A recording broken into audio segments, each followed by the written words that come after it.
One. All right, no more swearing. No more swearing, Emma. All right, so um, my nose.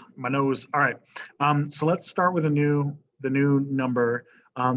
We know that what's coming up. I'm presuming Sam's going to log back in just a moment.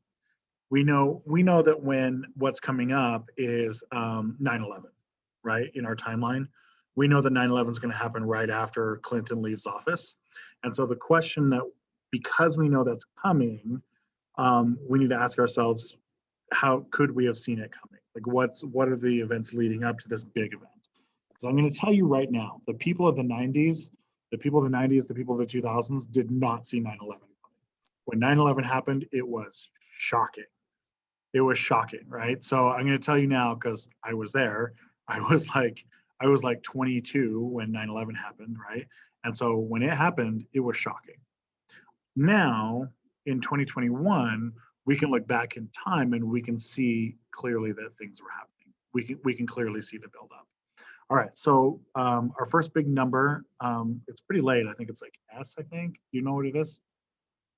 I'm not sure because I still need to like catch up, but we can probably like start with us. I think that'd We'll just probably go be with. okay. Oh no, it's T. The classroom, the in-person class is T because it's T for terrorism. So let's start Oh with. no, I don't know if your numbers might be slightly out of whack, and that's okay. All right, so T for terrorism. T for terrorism. All right, so Emma, what is terrorism? Can you help me define that? I've never like defined it before. Yeah. I think like it's just when a group of people perform like dangerous and scary activity to like hurt or scare others into believing or like I don't want to say cooperating because that's not the right word, but like sort of in a way making them join a certain cause or have a That's a certain pretty good. That's a pretty good definition, Emma. That's pretty good. All right, so let me kind of formalize it for you and for the students who are going to watch the video. All right, so terrorism is an act of violence. It's an act of violence that is done with a political motive. It's an act of violence with a political motive uh, that is intended to spread fear through a community and cause political change. So it's an act of violence with a political motive that is intended to spread fear through a community and cause political change. So we have to be careful how we're thinking about this because the idea of terrorism is different than murder, right? If I just like go to the park and decide to just murder somebody, right? That's not terrorism, that's just murder, right? I mean, it's still bad, don't do that. But it's just murder, right? But terrorism is different. Terrorism has to be political. It has to have that political motivation. It's really important that the political component be there, right? And terrorism also has the other very very important component that it has to be a message, right? Like it has to be a message for the community. When 9/11 happens, that's a message from these Islamist wackadoodles, right? That they want the United States to get out of Saudi Arabia, to get out of the Middle East, to stop supporting Israel, to do whatever it is that they want us to do, right? They're trying to force us into making a political change, and they're trying to scare us into it, right? Does that make sense? It's yeah. different than mass murder. It's different than just mass murder, right? When like last week when the guy who worked at the FedEx in Ohio decided that he was really upset at all of his coworkers and he walked into his FedEx that he worked at and just killed like 6 of his coworkers, right? That's not terrorism, it's murder, right? It's mass murder, it's terrible, it's a nightmare, but it's not terrorism, right? But if you are a member of the KKK and you murder a black person and you hang them in the tree as a message to all of the other black people in the community that they're not welcome, that's terrorism. Does that make sense? Yeah. There's one other component that we need to deal with here, and let's define the term hate crime. This actually produced a big old debate in class the other day, in in-person class. So a hate crime, can you define a hate crime for me? Gonna like try my best, but I think it's sort of similar to the things like with what you mentioned, like KKK did, where it's like act of violence towards a specific group type thing because you don't like them. I don't Yeah. know exactly. Okay, so it's an act of violence. We'll define this for you, and I think you kind of know what a hate crime is, and hate crime and terrorism kind of get blended together sometimes, right? So a hate crime is an act of violence that's motivated by race, ethnicity, religion, or sexual orientation. So it's an act of violence motivated by race, religion, ethnicity, sexual orientation, intended to spread fear in the target, in the victim's group.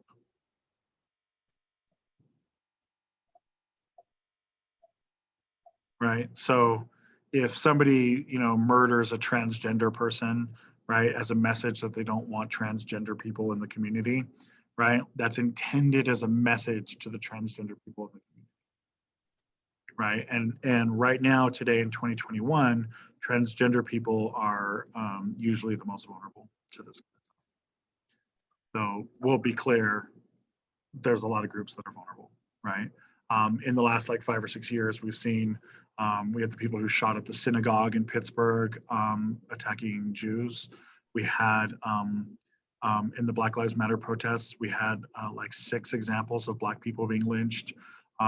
We had, I think it was 30 something examples of transgender people being lynched last year, right? We also had the shooter who went to the Walmart in El Paso and started shooting all the Mexicans in the Walmart as a message that Mexicans aren't welcome in the country. Right. So we have a lot of examples, unfortunately, very sad examples. But the question then becomes, when is it a hate crime and when is it terrorism? Right. When is it a hate crime? When is it terrorism?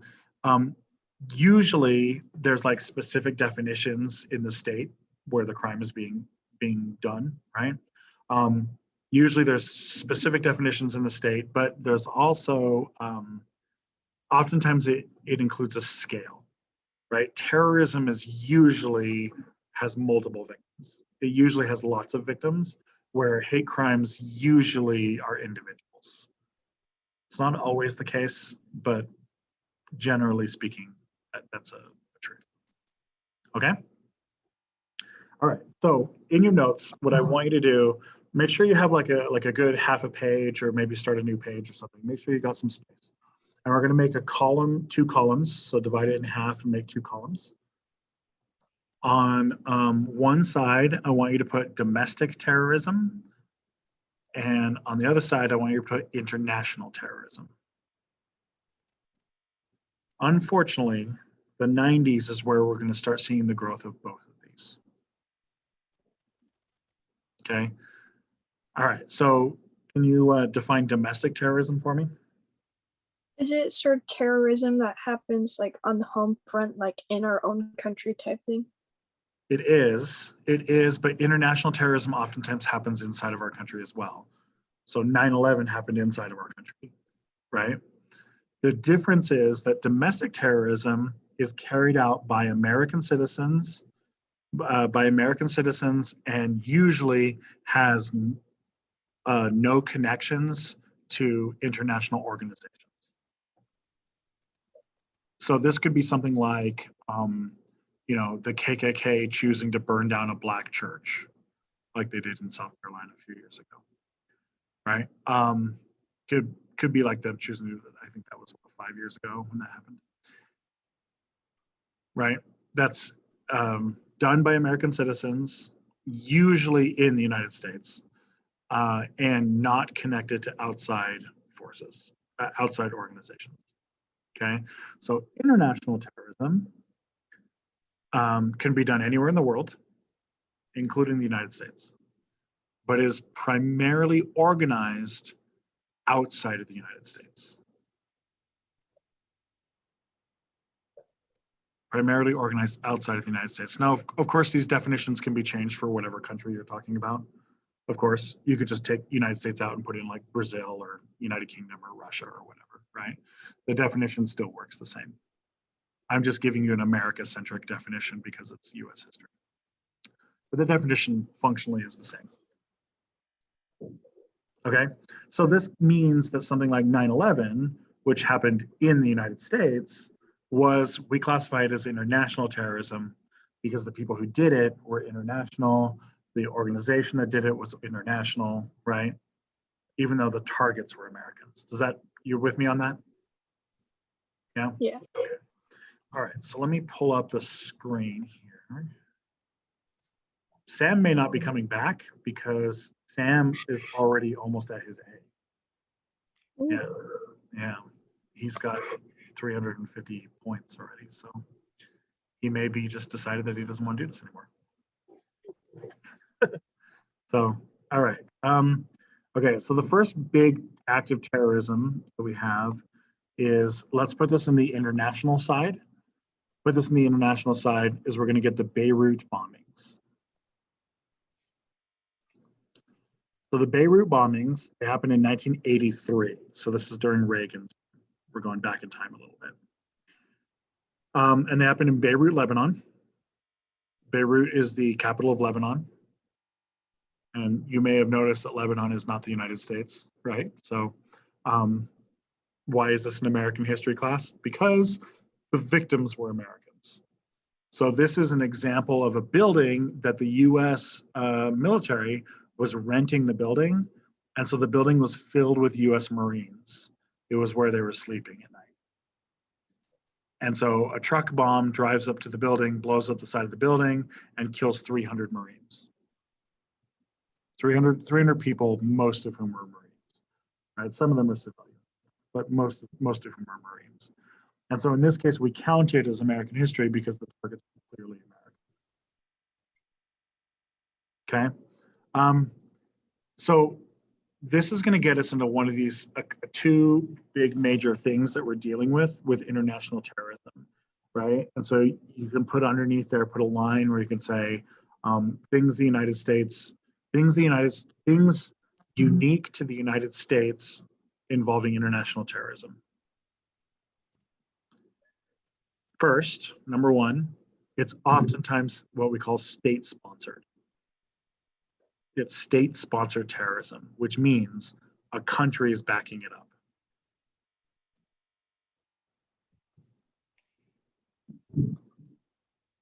Okay. In this case, Iran. Iran is choosing to blow up the building. Iran is giving money, weapons, explosives, to these people, to the group called Hezbollah, or the group that will become Hezbollah. They're giving money and weapons to these people. These people then go blow it up, right? They're trying to attack the United States in order to get the political message of getting the United States to back out of Israel and to stop supporting Israel. Okay. As we move forward, a lot of countries are going to sponsor terrorism. Iran is going to be one of the most common ones. Iran is regularly sponsoring terrorism. It sponsors a lot of terrorism. But Libya will sponsor quite a bit as well. Saudi Arabia sponsors quite a bit. But the big one coming is Afghanistan. Right? So Afghanistan, Iran, and Saudi Arabia are probably the three countries most accountable for this. But I think in the interest of fairness, we also need to point out that a lot of people will say the United States, because the United States during this time period is giving money and weapons to rebels who are then in turn trying to take over countries as well, right? So like Iran, Iraq, Syria, all these countries right here will say, hey, the US is giving money to the rebels inside of our countries, so the US is sponsoring. So they would say turnaround's fair play. Okay, this is where I think there's a little bit of hypocrisy in the definition. The United States is very, very clear in saying that Iran is sponsoring terrorism, but we're not very clear in acknowledging our role in the problem, right? I think that this is an example of some hypocrisy going on. And it's something that I've gotten in lots of debates with people about. I've gotten in lots of arguments with people about. I don't really want to get in an argument with you about it, but it's something that people of good conscience disagree about, right? And I think that this is something that we, in the interest of being a citizen of the world, we need to recognize this. Okay. The other thing that we need to think about with international terrorism, so you have the two things that we need. Number one is that it's state sponsored, like Iran.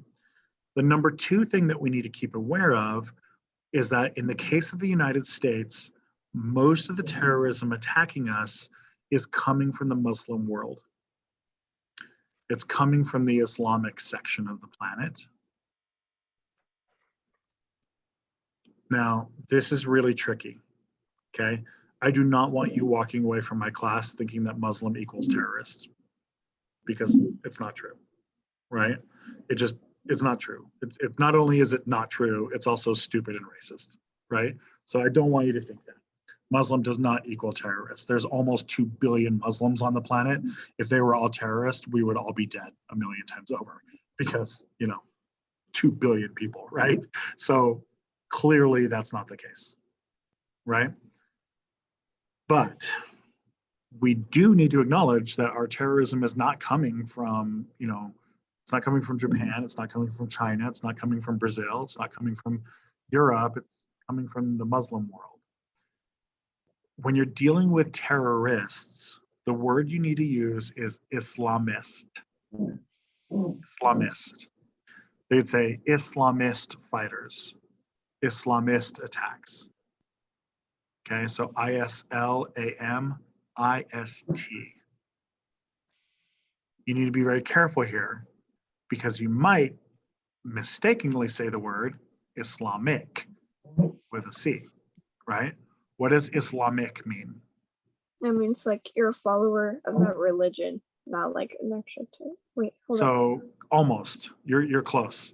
So a follower of the religion is a Muslim. So people are Muslims, right? So Islam is the name of the religion.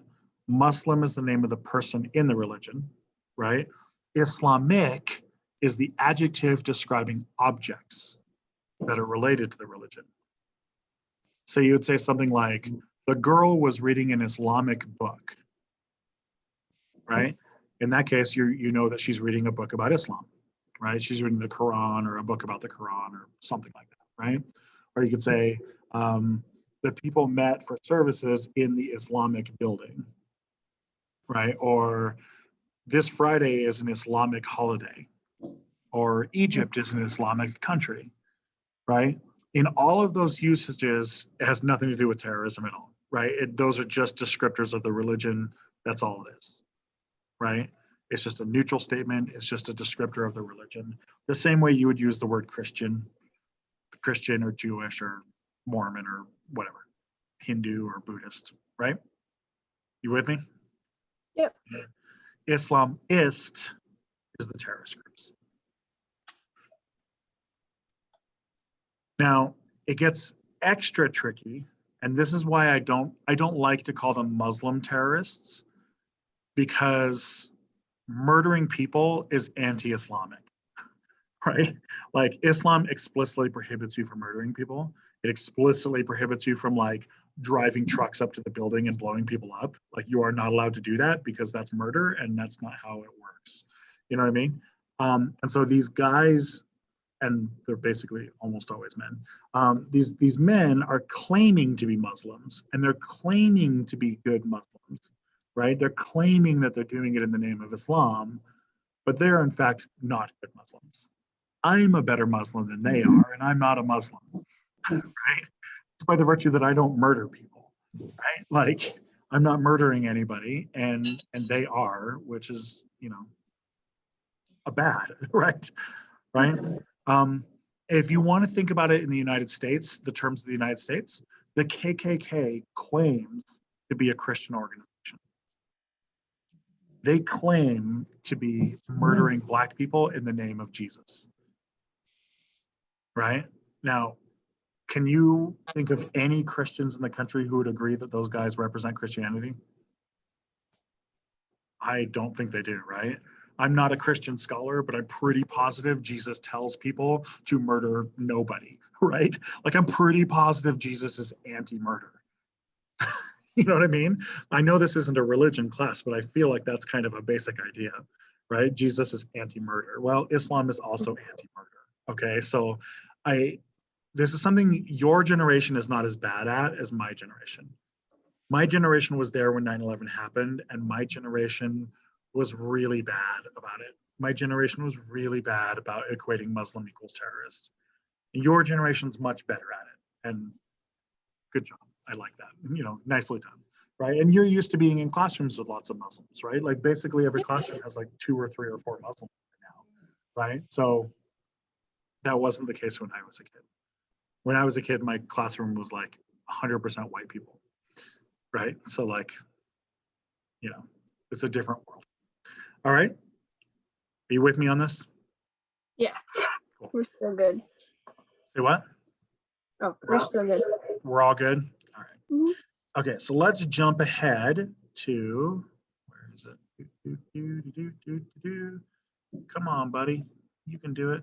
Oh, there we go. Let's jump ahead to 1993. We're going to get the World Trade Center bombing. Okay, so World Trade Center bombings in 1993. This is the first big terrorist attack in the United States. So the Beirut bombing is the first one against Americans. Excuse me. This is the first one in the United States. And it's World Trade Center in New York, right? The same towers that get destroyed 7 years later, 8 years later. The same towers that get destroyed 8 years later in New York, the 9/11, the same 2 big twin towers. You've seen them before, right?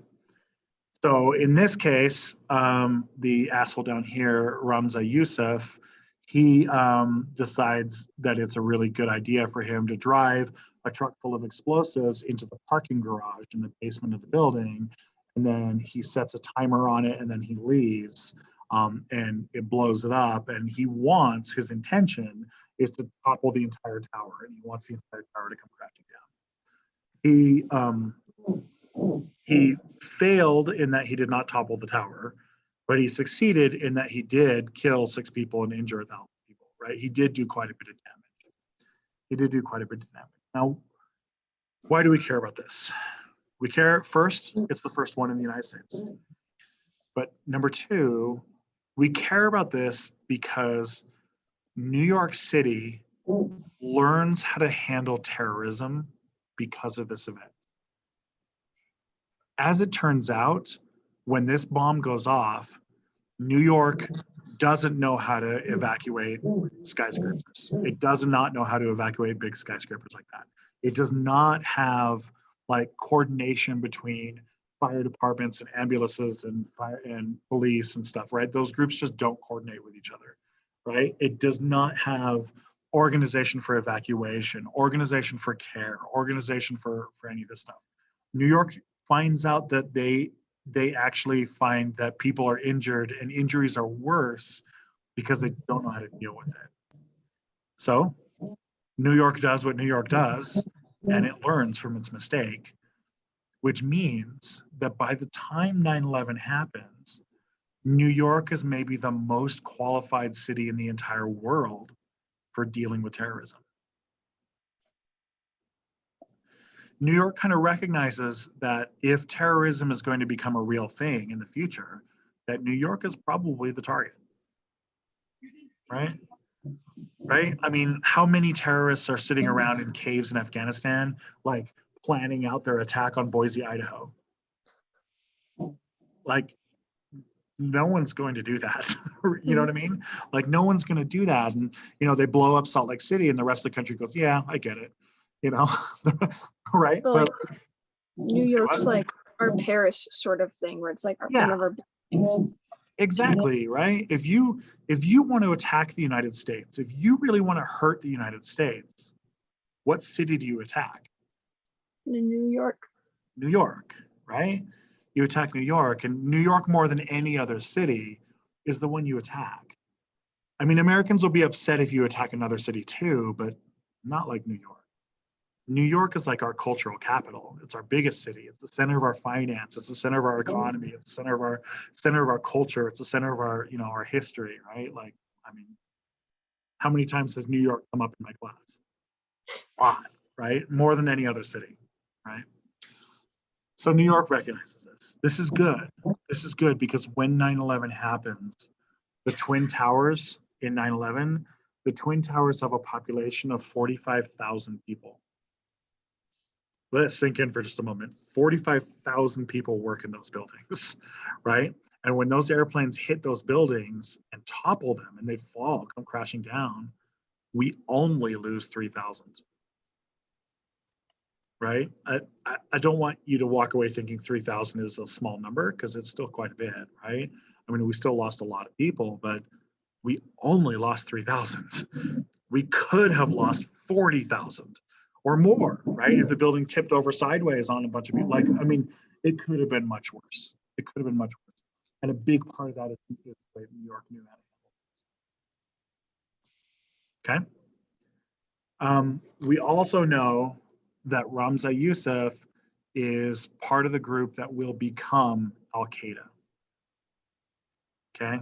This is a precursor for what's coming, Al Qaeda. All right, let's do a little bit of domestic stuff. Let's do a little bit of domestic stuff. So in your domestic column, all of that stuff should have been in the international column. So let's go to the domestic side now. In the domestic side, on the domestic side, we're going to get this siege in Waco, Texas. A siege in Waco, Texas. This is a cult that is based in Waco, Texas. And the cult is, they call themselves the Davidians. They call themselves the Davidians, the Branch Davidians, and they are a cult led by crazy man David Koresh. This cult had bought some illegal weapons. The FBI was tracking these guys. They had bought a bunch of illegal weapons. The FBI also gets reports that there's a bunch of children inside the compound that are being abused. And so the federal authorities go to Waco, Texas. They put it under siege and they're trying to get these guys to give up. A fire breaks out in the building. And the cultists die. Like 82 of the cultists die. And some of the federal officers die when the cultists are opening fire on them. Okay. This becomes a huge controversy. Now, this by itself is not terrorism. What you need to put in your next line down here is this inspires terrorism. Because a bunch of domestic right-wing extremist groups start to look at this as the federal government is interfering with people's freedoms and people's liberties, right? And interfering with people's ability to own guns and people's ability to have whatever religion they want, right? And this is going to be the inspiration for future terrorism. Okay. Right-wing extremist groups, even all the way till today, still reference this as like inspiration for terrorism. Now, these right-wing extremist groups, they claim that the FBI starts the fire. The FBI claims that the cult started the fire on the inside and that the cult was trying to commit suicide. Right? I don't know what's true. I tend to believe that the cult was trying to commit suicide because cults almost always try to commit suicide. Like it's a very common cult thing to do, right? I also worked with the FBI and like I know a lot of things about how FBI procedures are and stuff. And lighting a fire to get people to evacuate a building is not a procedure that's like it's not a thing that the FBI would do normally. I'm not going to say that they can't do it because obviously crazy people can be in the FBI too. You know what I mean? But like it's really outside of the range of what the FBI would normally do. So I tend to believe that the cult lit the fire themselves. But in this case, the facts don't matter as much as the emotion matters, right? because the right-wing extremist people believe it to be true. And as long as they believe it, then the facts don't really matter that much. Right? You remember, I've said this a few times over the course of the year, when you're dealing in the realm of like racism and like craziness, emotion matters more than facts matter. Right? Like you can sit there all day long and tell a racist person that racism doesn't make sense and that racism is illogical, and you're never going to convince them. Right? Because they're not dealing in the realm of logic, they're dealing in the realm of emotion. You know what I mean? So this is one of those examples where it doesn't, the facts don't matter as much. Cool? All right. It's not really cool. It's quite terrifying, actually. But you get what I mean. How much time do we got? Okay. What time's the other class coming in? Okay. All right. So here's our last big bombing before we move into 9/11. We're not going to do 9/11 today. We'll do that next class period. In 1995, we get the Oklahoma City bombing. You should do the assignment on Canvas about the Oklahoma City bombing. It's pretty bad. The assignment is fine, but the event is bad. This is where this guy here, a white supremacist, he's a white supremacist guy, and he, Timothy McVeigh, he loads up a moving truck full of explosives, and he drives the truck up to the federal building in Oklahoma City and blows up the building right outside of the nursery. There's a daycare in the bottom floor, and he blows it up. Kills 165 people, including 30 children who were in the daycare. Now, Timothy McVeigh is going to be our example of future terrorism in the United States. The United States has two big terrorism problems. One is coming from these Islamist terrorist groups on the outside, and the other is coming from these like white supremacist extremist groups on the inside. Timothy McVeigh was a member of like the American Nazi Party. He was a member of these like white supremacist groups. He had also been kicked out of the army, and he believed that he needed to seek revenge on the federal government. We're going to get a series of these kinds of things that are going to be happening, right? And this will take us all the way to the present day, right? The guy who shoots the Walmart and shoots all the Mexicans in the Walmart, right? He's a white supremacist. He's inspired by Timothy McVeigh, inspired by the Waco, Texas people, right? So we have these two kind of parallel threats to the United States, that the United States is kind of always facing these two groups. Cool? Is that a nice, super uplifting day today? Sorry, they can't all be fun. It'd just be like that.